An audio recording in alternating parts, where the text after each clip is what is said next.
Oh my God, Jesus fucking Christ, man. I'm sorry for the foul language, y'all. It's sad news to report that John Jones has been removed from the UFC 200, which is coming up on pay-per-view. I think this Saturday is coming up. Yep, it's coming up this Saturday. And on that undercard, Brock Lesnar is making his return to face Mark Hunt, and Misha Tate is defending her bantamweight title against her first defense against Amanda Nunes, which is going to be a dangerous fight for Misha Tate. I'm looking forward to that. But John Jones, according to this report by ESPN by Brett Okamoto, he says here that interim UFC light heavyweight champion John Jones has been pulled from his unification bout against Daniel Cormier, which was a fight that everyone was looking forward to. That's the most anticipated rematch after the U.S. Anti-Doping Agency, aka USADA, informed Jones of a potential doping violation on Wednesday. Wow, USADA has actually caught somebody? Wow, okay.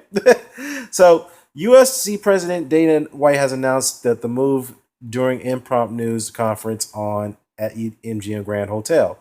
Now, Jones tested positive for a banned substance in out of competition sample taken June 16th by USADA, said Jeff Novinsky, UFC Vice President of Athletic Health and Performance. USADA administrator, excuse me. And USADA administers the UFC's anti-drug policy. Now, it's important to note that under the UFC anti-doping policy, that is a full, fair legal review process that is afforded to all athletes before any sanctions are imposed, Novinsky said. Novinsky's also added that there wasn't a time for a review before the scheduled bout.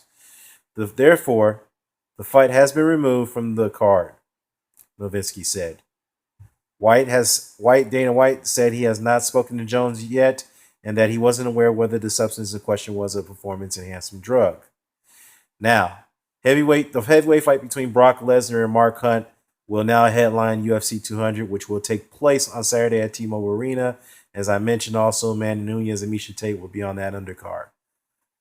Now, Jones has a right to appeal any positive drug test, which would explain why they're pulling this fight, because even if he appeals, the results won't come back in time before the fight because it's coming up this Saturday, so that will explain why he's being removed. He has never tested positive. This is a key note. He's never tested positive for any performance enhancement drugs, but did test positive for traces of cocaine prior to his fight with Cormier back in January 2015.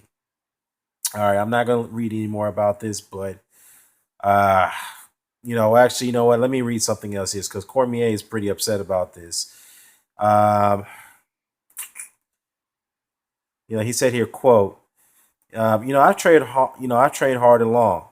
Now, if anybody would fight, I would fight. Why not? I mean, I understand the difficult task it would be, to find me a fight on a 2 days notice. But, I'm willing to fight up and put on some weight, 225, 200 pounds, whatever. I'll fight. It doesn't matter. I mean, I just can't fight a really big guy because I've been shrinking my body. Which he does have a point because he has been cutting weight. So, he does need time to rehydrate, after the weigh-in. I'm not sure the UFC does have a policy where fighters can rehydrate. I could be wrong about that. They may all have to do same-day weigh-ins. I don't know. I have to look into that. Cormier said that he'll put in the effort and would accept a new fight if the UFC could find one that made sense. In other words, a fighter that weighs about 200 pounds or his weight at the meantime. I've really worked hard to prepare for this. You take care of what you need to take care of, because that's what I did. More than anything, it's really disappointing. Now, I'll leave it there. John Jones, man, what the fuck, man? I shouldn't bash you at this moment. This is only a allegation at this moment. So you haven't really been confirmed of failing a drug test. But from the looks of it, it looks like you have. But even so, man, what the fuck, dude? It's like one thing after another, man. It's like, come on, man, please. You're giving way too many chances so far. It's like these hit and run incidents. You're having cocaine. You're having other run-ins with the law. Like, come on, man, get it together. Jesus. All I know is I hope this is some type of understanding. I hope this, he'll be cleared up from this. Again, if he does test positive, he does have a right to contest those results, appeal it by submitting some other samples, like a B sample per se.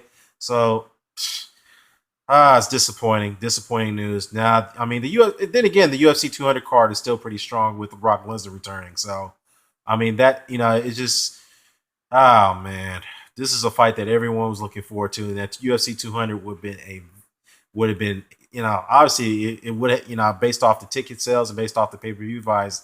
I think this thing. Well, actually, it is, now that the buys has been completed, I think it would have broken records, but I don't know now because people can't does have time to receive a refund for it. So we'll see. But I could be wrong. Lesnar is headlining the card, so that is a very, very big thing. Plus, Misha Tate is going up against Amanda Nunes, so I think the UFC is not really going to lose money from that. So I will have to retract what I just said about them potentially losing money from this. I still doubt it. It won't be much, but we'll see. Oh man, unfortunate news. Let me know what you guys think. I'm out.